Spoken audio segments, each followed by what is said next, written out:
Bonjour Séverine. Bonjour Violaine. Bonjour à tous. Aujourd'hui, on va vous parler de courges.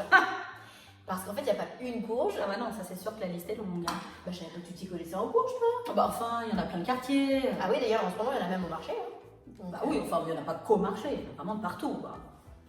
Alors, donc la courge, ça désigne plusieurs espèces de plantes de la même famille. Ah bah c'est sûr que quand le noyau est moisi, ça peut pas faire des petits violettes. Hein. Donc, c'est la famille des Curcubitacées. D'ailleurs, il y a même des courges d'été, faut Oui, savoir. enfin pas que d'été, hein. Les courges c'est toute saison. Hein. Et donc, aujourd'hui, on va vous faire un focus sur deux courges. Alors, j'en ai trouvé qu'une. Du coup, mais Josette, je l'ai appelée hier soir et elle n'est pas tellement chaude pour venir parce que tu vois tout ce qui est. Ah, mais Séverine, on parle des légumes depuis tout à l'heure. Alors donc on parlait pas de Véro là de cet été au mois de juillet. Mais non, je te parlais de la courge d'été, je te parlais de la courgette, des pâtissons. Parce que, alors moi j'étais sur Véro, tu te souviens quand même ce qu'elle nous a fait au mois de Bon, juillet. est-ce que tu peux m'amener les courges, s'il te plaît? Les courges, Oui. c'est ça toi? Alors oui, Voilà. C'est parti. Donc aujourd'hui, on va parler du potimarron et du potiron. Pourquoi tu caches le potiron? je peux pas montrer ça aux enfants. Allez, enfin, mais le but c'est qu'ils voient la différence entre les... Oh bah bravo, le niveau. Oh bah non. Déjà, il faut les choisir bien fermes, ça c'est important. Choisissez les fermes, hein, c'est comme moi ça.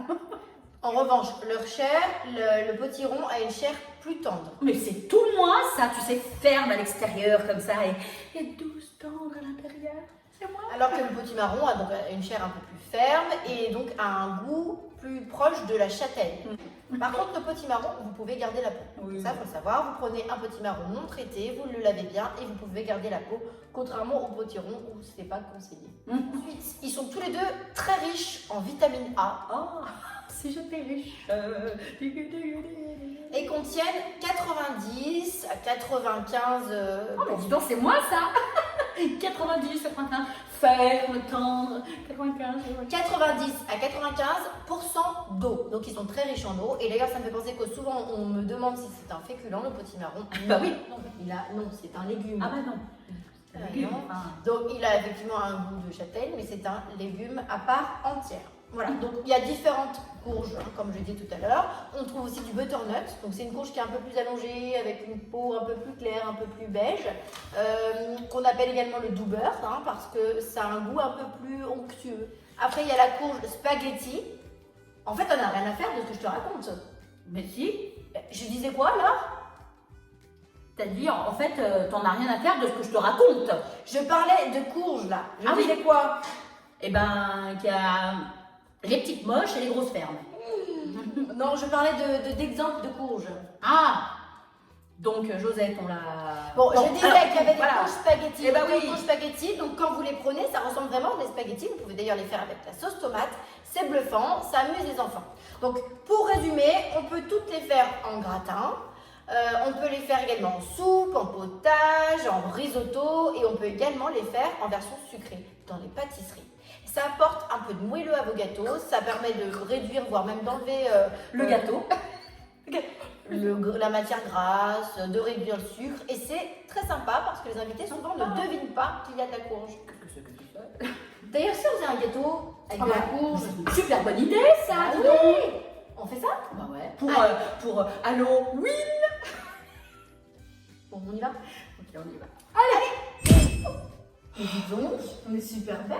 Non, mais non, moi j'ai la cape qui gratte. Oh, mais non, mais t'es très belle. Ah, il me touche pas, ça me gratte, je te dis. Bon, alors ça fait cette recette? Bah oui. Prenons nos baguettes magiques. Ah oui, vous avez raison. Alors, abra. Cadabra.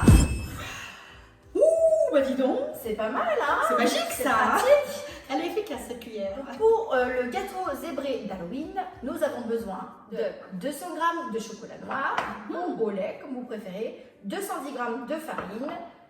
Nous avons pris 500 g de potiron que nous avons réduit en purée pour avoir 300 g de purée, 150 g de sucre, 4 œufs, un sachet de levure chimique et une cuillère à soupe de cacao amer.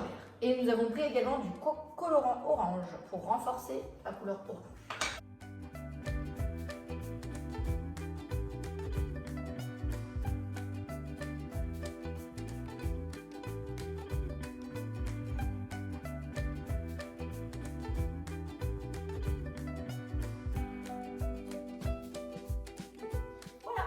Donc ensuite, nous allons mélanger tous les ingrédients, sauf le chocolat et le cacao amère.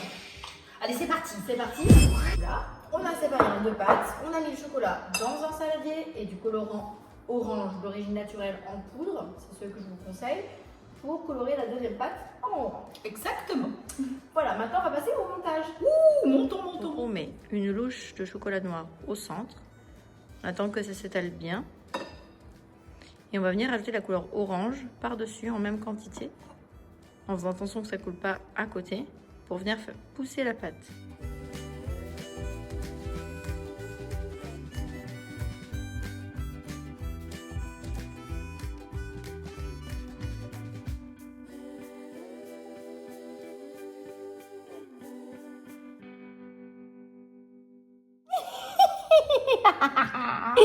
Et voilà le résultat après 30 minutes de cuisson. Bon alors, on goûte? Oh oui.